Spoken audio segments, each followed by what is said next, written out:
Thank you once again for joining us for the Weekend Review. We now go to Thursday's edition of Bayou Time, where we took phone calls. Hello, welcome to Bayou Time. Hello, Jason. Yeah. Yeah, that project in 14 Mile Beach. Yeah. That's a pretty good idea.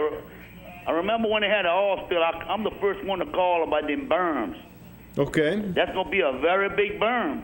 Yeah, it's more or less. It's not the berm to protect from the oil like they were doing. I know what it's for. But it's I know exactly what it's for. Yeah, it's almost like a mile deep, I think he said as well. It's going to be 14 miles long, half a mile deep. Half a mile deep, okay. And 8 foot high. That's going to protect our marshes.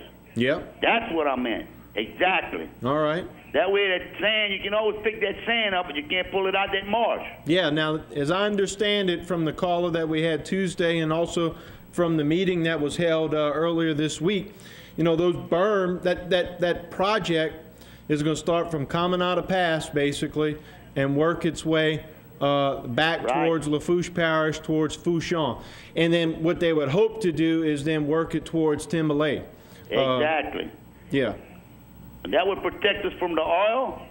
It would protect us from the hurricanes and everything else. I mean, as long as they fortify that sand like Galveston did, like Grand Isle would have a cement wall. You do it one time and you finish with it. Right.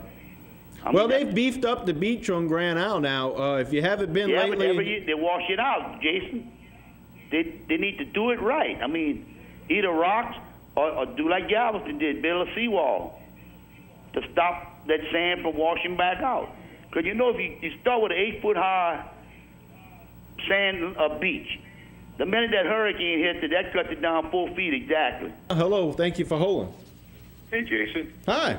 It's Ricky Sherman with the Beachfront District. Oh, thank you for calling. We were just talking about you, man. I know. That's why I called in. Okay.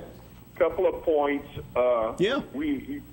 The presentation that was made last night to our board was just the state share of that project. So that 6 miles is what the states are going to pay for. Okay, the 6 miles. The federal government's going to come in and build the next 8.5 miles. It's 14.5 miles of beach that's going to be created. Okay. When the project was designed, and it's going to start at Bell Pass. So it's going to start from Bell Pass and work towards the east. So it's going the other way than what I just said.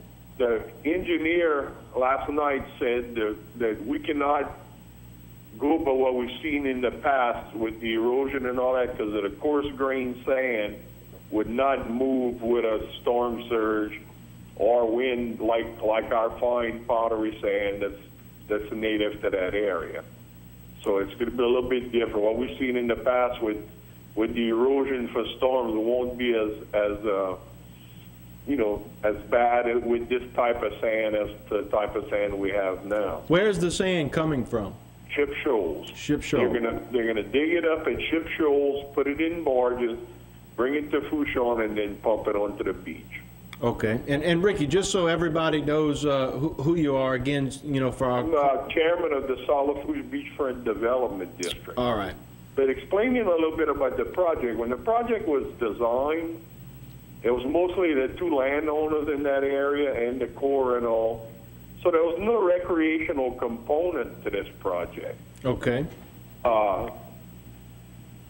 What we want to do is get the Corps to consider a recreational component to the project. Then we want to urge the Corps to acquire the property from the landowners rather than try to work out an easement with them. Okay. We found that, government always takes the path of least resistance.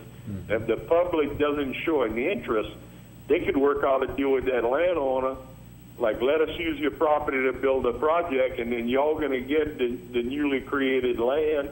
And, it's a lot easier than trying to go in there, fight the landowner in court to find out who owns the new property. And I specifically asked last night, if the portion of this project that's going to be created in open water, would that belong to the landowner or to the state? And the guy answered me that typically it would belong to the state.